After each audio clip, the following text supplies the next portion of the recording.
Hello there. Today's news is September the 18th, 2017.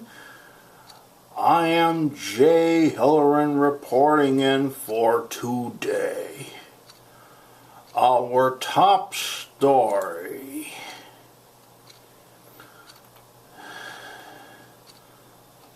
Paul Manafort, former campaign chairman to President Trump, was wiretapped by U.S. investigators before the election and continuing to this year, CNN reported. Some of the communications intercepted prompted investigators to wonder whether Manafort encouraged Russia to help with Trump's presidential campaign. The news organizations report citing 3 sources familiar with the probe. 2 sources warned, however, that the information was not conclusive, according to CNN. The federal investigation team looking into Russian involvement in the U.S. election, led by Robert Mueller, has been made aware of the communications, according to CNN. A secret order authorized by the court that oversees the Foreign Intelligence Surveillance Act focused on work done by a cluster of Washington consulting firms from Ukraine's former ruling party, CNN reporting citing sources. The surveillance stopped because of lack of evidence, but the FBI restarted it again this year after the court obtained a warrant extended to this year, according to CNN.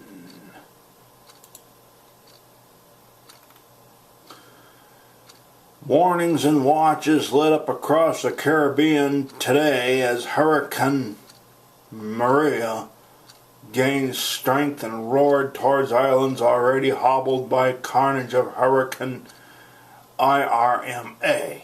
Maria, which grew to a Category 5 hurricane tonight, had maximum sustained winds of 160 miles an hour at 8 o'clock Eastern Time at 9:15 Eastern Time Monday night. The furious storms has touched land of Dominican.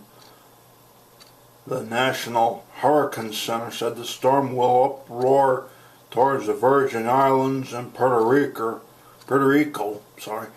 on early as tomorrow. The National Hurricane added. Additional rapid strength is forecast the next couple of days. The Hurricane Center, according to the National Hurricane Center, the storm was located about 15 miles east-southeast of Dominicana and about 40 miles north of Martinique. A hurricane warning has been posted for the entire island of Puerto Rico.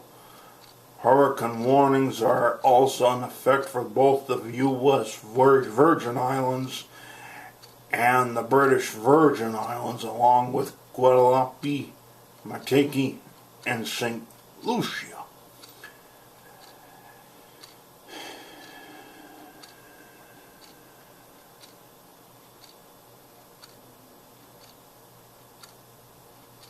And another news.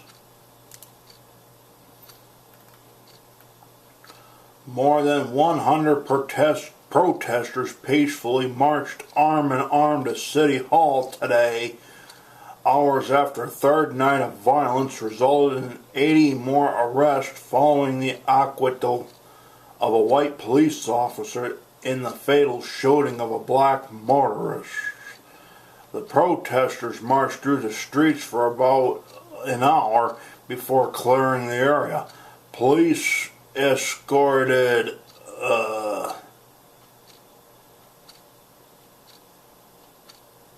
I lost track.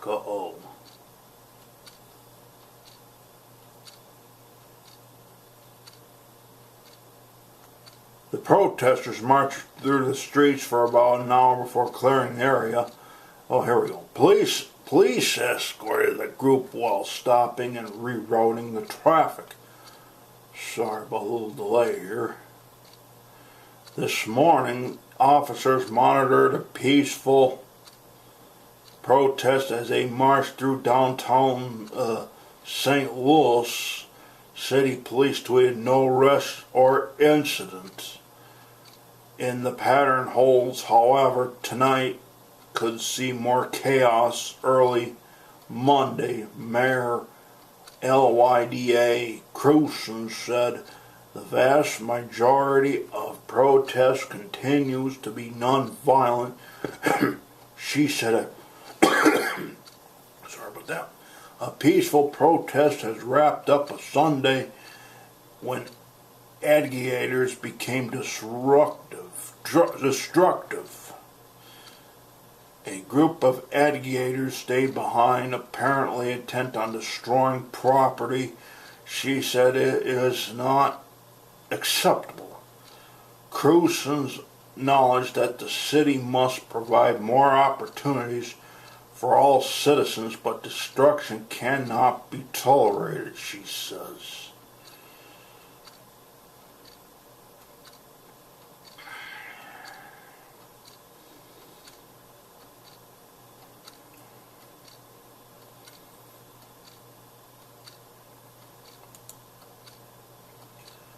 Then we'll go to sports news. There was something charming about the Indianapolis Colts yesterday, charming in defeat, but there was something repulsive too, and a few cases that ugliness carried over to Monday. This is a dictumony of the Colts. This is why I cannot decide. Is this team loathsome or likable? Does it need a kiss or a hug? This is not a question for the Colts coach Chuck Pagano, because he answers it every day with hugs mostly, but sometimes for real. When Colts punt team gunner Kenny Moore II didn't see Kerwin Williams' fair catch signal and barreled into him for a personal foul in the late fourth quarter, putting Arizona Cardinals with a 25-yard field goal range. A field goal that results in an overtime, and the Cardinals have won 16-13 win over Indianapolis yesterday. He returned sheepishly to Colts sidelines.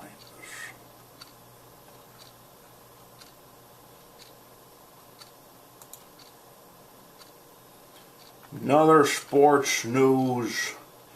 Hall of Fame running back Danian Tomlinson said one thing become clear as Ezekiel Elliott was held to career-low 8 yards on the ground in Sunday's 42-17 loss to the Denver Broncos. The Dallas Cowboys star rusher had given up. I didn't like the way he quitted today, Tomlinson said on the NFL Network. I didn't like that. He absolutely quit on this team. There are going to be times where you aren't going to have room to run. Tomlinson, however, NFL Game Day co-host Deion Sanders asked him to explain why he thought the NFL's reigning rushing champ had quit. First, his attitude on the sideline, Tomlinson said. He didn't have any communication with his teammates. Also, he didn't want to talk to his teammates sometimes when things are going wrong. As a leader of that team, as a captain, you have to step up and rally the troops. You have to go to the offensive line and say, hey, I know it's tough, but we have to battle. Let's keep fighting. You have to go to the quarterback and say, hey, I'm not getting it done today. You have to step it up, Sanders added. I don't think he's mature enough at this point to do that. Cowboys head coach Jason Garrett said today that he would address the effort issue with Elliott after the running back appeared to give up on the interception. Zeke is one of the that. Most natural competitors I've ever been around. Garrett said he loves to play. He loves to practice. I think we've seen that through his first year playing. Those two players were not indicative of the kind competitor that he was, and he have to get that address. Elliott, in the meanwhile, had 9 rushes attempts as the Broncos clogged the running lanes and basically dared second-year Cowboys quarterback Dak Prescott to throw the ball. Elliott previously lost 51 yards, came in his first game in the NFL last September. This shows us we have a lot of work to do, Elliott said after the game. We've got to watch this film. You have to see why you weren't effective.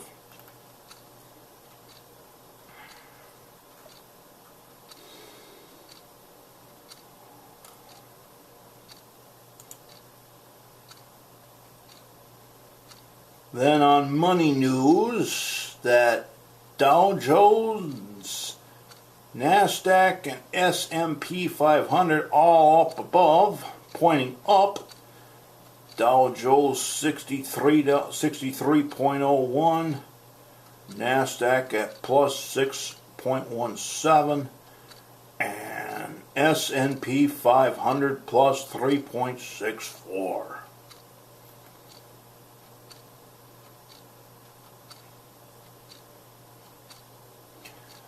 And that is it for your news, weather, news and sports. Ooh, we forgot to check on the weather, didn't we? Oh, yes, I'm sorry about the communications. Oh, boy, oh, boy, oh, boy.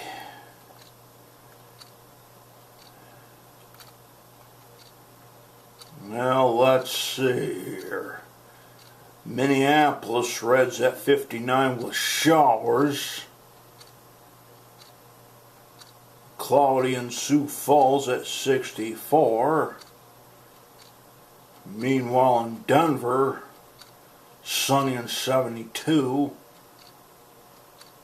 Las Vegas, sunny at 89.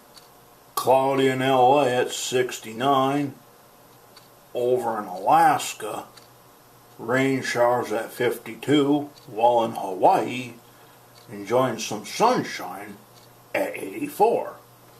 Then in Seattle, showers at 55. And Portland, Oregon, cloudy at 48. Then over in Dallas, sunny at 85. Look at Arizona. Ooh, sunny at 96. And meanwhile in New Orleans, sunny at 81. Along with Miami and sunny in Tampa Bay at 79, I'm sorry, 75 in Jacksonville, Florida, while 71 in Atlanta, and meanwhile in Cincinnati, cloudy, 70, and so is Cleveland at 71, as well as New York.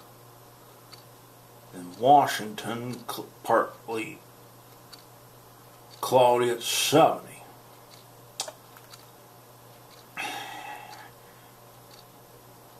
And that is it for your news, weather, sports. You take care and you have a good one, and bye for now.